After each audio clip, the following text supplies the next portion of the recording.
नमस्कार दोस्तों, आप देख रहे हैं एक भारत डेली और आपके साथ मैं हूं राम बाबू गौतम। दिल्ली विधानसभा चुनाव को लेकर के बीजेपी, आम आदमी पार्टी, कांग्रेस तीन पार्टियों की आप घोषणा पत्र देख चुके हैं। लेकिन आज मैं आपको एक ऐसा घोषणा पत्र जो है वो घोषणा पत्र के बारे में बताने जा रहा हूं जो अधिकृत रूप से मतलब ऑथेंटिक तो नहीं है बहुजन समाज पार्टी का, लेकिन इसे तैयार बहुजन समाज पार्टी के लिए ही किया गया है। किसने तैयार किया है, कहां से ये घोषणा पत्र आया है?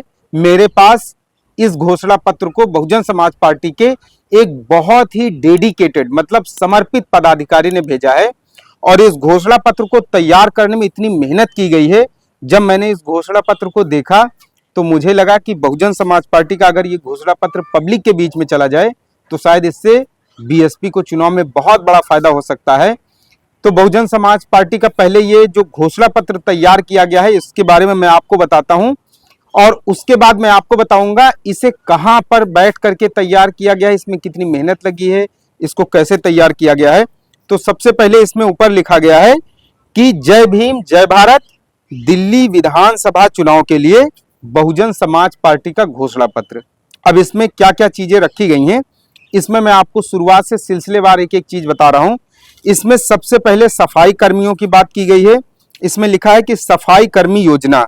इसमें लिखा है कि दिल्ली में 5 लाख महिला एवं पुरुष सफाई कर्मियों को पक्की नौकरी दी जाए। दूसरा इसमें है कि पेंटर मिस्त्री योजना, 1 लाख युवाओं को पेंटर और मिस्त्री के तौर पर अलग अलग विभागों में पक्की नौकरियां दी जाए। उसके बाद इसमें लिखा है शव हीटर मशीन, मतलब जिसको आप शव दाह गृह जहां पर मशीनें रखी जाती हैं।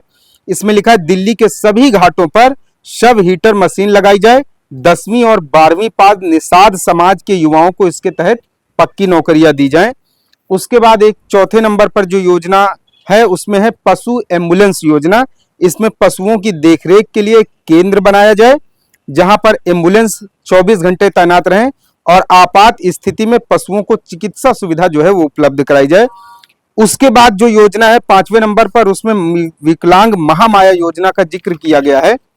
इसके तहत विकलांग महिला और पुरुषों को 2000 रुपए महीना आर्थिक मदद देने की बात कही गई है। इसके साथ ही उन्हें आवागमन के लिए ट्राइसिकल भी सरकार की तरफ से उपलब्ध कराए जाने की बात लिखी गई है। 6ठे नंबर पर है बिजली मिस्त्री योजना। इसके तहत बिजली में डिप्लोमा होल्डर्स को इलेक्ट्रॉनिक्स में पक्की नौकरियां सरकार की तरफ से दी जाएं। 7वें नंबर पे है गरीब महिला महामाया योजना।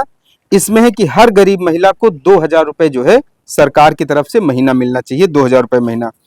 उसके बाद 8 नंबर पे है 3 तलाक पीड़ित मुस्लिम महिला योजना। इसमें है 3 तलाक से पीड़ित मुस्लिम महिलाओं को गुजर बसर के लिए सरकार की तरफ से हर महीने उनको 2000 रुपए दिया जाए। 9वें नंबर पर है 60 साला योजना।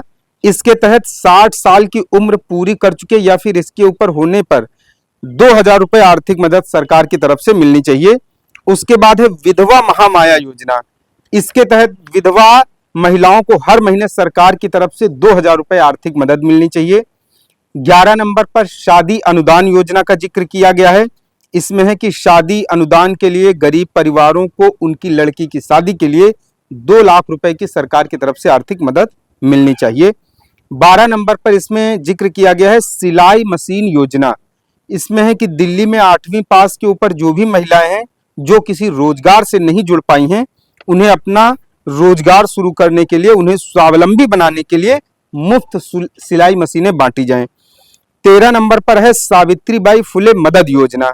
इसके तहत 10वीं और 12वीं पास लड़कियों को 50,000 रुपए आर्थिक मदद के साथ साथ एक साइकिल वितरित की जाए सरकार की तरफ से। उसके बाद है 14 नंबर पे बच्ची जन्मदिन योजना।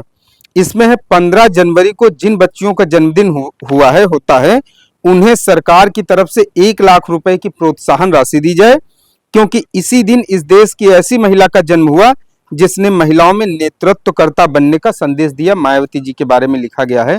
15 जनवरी को बहन जी का जन्मदिन होता है। 14 नंबर के बाद अब आइए 15 नंबर पर, इसमें है बिजली इंडेक्स चूल्हा योजना। इसके तहत दिल्ली में जितने भी गरीब परिवार हैं उनकी महिलाओं को इंडेक्स चूल्हा मिलना चाहिए, मतलब जितनी भी गरीब परिवार हैं वहां पर महिलाओं को एक इंडेक्स चूल्हा सरकार की तरफ से देना चाहिए। उसके बाद है महामाया आवास योजना। इस योजना के तहत, महामाया आवास योजना के तहत गरीबों को अपना पक्का मकान बनाने के लिए सरकार की तरफ से 5 लाख रुपए का आर्थिक मदद मिलनी चाहिए। 17 नंबर पर इसमें है पक्के बांध योजना। नदी के किनारे जितने भी घाट हैं वहां पर पक्के बांध बनाए जाएं, इसमें जिक्र किया गया है घोषणा पत्र में। उसके बाद राशन योजना है 18 नंबर पर। इसमें है कि सभी गरीबों को 40 किलो मुफ्त राशन दिया जाए सरकार की तरफ से। 19 नंबर पर है डॉक्टर बाबा साहब अंबेडकर मुफ्त अस्पताल योजना। इसके तहत पूरी दिल्ली में हर विधानसभा क्षेत्र में डॉक्टर अंबेडकर अस्पताल खोले जाएं, जहां पर लोगों को मुफ्त इलाज की सुविधा जो है, चिकित्सा सुविधा उपलब्ध हो सके। अब आप 20 नंबर पे आइए। इसमें है डॉक्टर अंबेडकर ग्राम सभा योजना। इसके तहत दिल्ली के ग्रामीण इलाकों में हर गांव तक सीसी रोड बनाई जाए और वहां पर बुनियादी सुविधाओं का विकास किया जाए। तो ये 20 पॉइंट थे और इसको जो है बहुजन समाज पार्टी का घोषणा पत्र ना कह करके आप बहुजन समाज पार्टी के समर्पित कार्यकर्ता का घोषणा पत्र कह सकते हैं। तैयार बहुजन समाज पार्टी के लिए ही किया गया है। इसके पीछे की अब मैं आपको कहानी बताता हूं। दरअसल बहुजन समाज पार्टी के कार्यकर्ता हैं, इनका नाम है रामचंद्र गौतम, आरसी गौतम लिखते हैं। और ये जो घोषणा पत्र है इसको रामचंद्र गौतम जी ने तैयार किया है।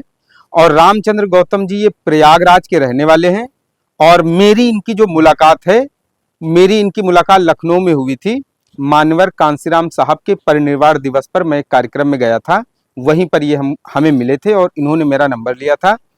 और इन्होंने अचानक जो है मुझे फोन किया। उसके बाद इन्होंने बताया कि इन्होंने दिल्ली में विधानसभा चुनाव के लिए बहुजन समाज पार्टी के लिए घोषणा पत्र तैयार किया है। और आप यकीन नहीं मानेंगे कि मैं नौकरी करता हूं, इसलिए समय की व्यस्तता के कारण मैं समय नहीं दे पा रहा था। जब आम आदमी पार्टी का घोषणा पत्र आया, उसके बाद भारतीय जनता कांग्रेस का आया, फिर बीजेपी का आया। लेकिन आप यकीन नहीं करेंगे कि ये जो घोषणा पत्र है रामचंद्र जी का, ये घोषणा पत्र आम आदमी पार्टी, बीजेपी और कांग्रेस के बहुत पहले बनाकर इन्होंने तैयार कर लिया था। और करीब 15 दिन से लगातार मुझे फोन कर रहे थे कि सर इस घोषणा पत्र को आप जो है अपने वीडियो में इसको शामिल करिए, इसके बारे में लोगों को बताइए। इनका उद्देश्य था कि अगर दिल्ली के 100 लोगों तक भी ये बात पहुंच गई, 500 लोगों तक भी बात पहुंच गई, अगर 5 विधानसभा तक भी ये बात पहुंच गई तो ये अपने उद्देश्य में सफल होंगे। इनका ये भी कहना था कि इस घोषणा पत्र की प्रतियां छपवाकर दिल्ली में कार्यकर्ताओं के बीच में बांटी जाए। हालांकि मैं ये नहीं करने वाला हूं, क्योंकि ये आधिकारिक तौर पे नहीं है, इसमें भावनाएं हैं इनकी और इसमें पार्टी के प्रति इनका समर्पण है। लेकिन ये आधिकारिक घोषणा पत्र, आधिकारिक पत्र नहीं है, इस वजह से मैं इसकी प्रतियां नहीं बंटवा रहा हूं। लेकिन कार्यकर्ताओं का या फिर पार्टी के लिए किस तरीके से जो काडर है उनमें सत्ता में हासिल होने के लिए, सत्ता तक पहुंचने के लिए बेचैनी है, वो इस घोषणा पत्र के माध्यम से आप समझ सकते हैं कि एक ऐसी पार्टी जो 12 सालों से सत्ता से दूर है, जिसे 12 साल हो गए हैं सत्ता का वनवास भोगते हुए, लेकिन उसके कार्यकर्ता और उसके जितने भी समर्पित डेडिकेटेड जो वर्कर्स हैं, उनके अंदर सत्ता में आने के लिए, सत्ता में शामिल होने के लिए कितना ज्यादा समर्पण भाव है, आप इसको देख सकते हैं। इसे तैयार करने में इन्होंने बहुत काफी मेहनत की है। दूसरी पार्टियों के घोषणा पत्र पढ़े और मुझसे बता रहे थे कि ये जो घोषणा पत्र है ये इन्होंने अकेले तैयार किया है। ये जगह जगह जा करके लोगों से बातचीत करके और इन्होंने अपने व्यक्तिगत अनुभव के आधार पर तैयार किया है।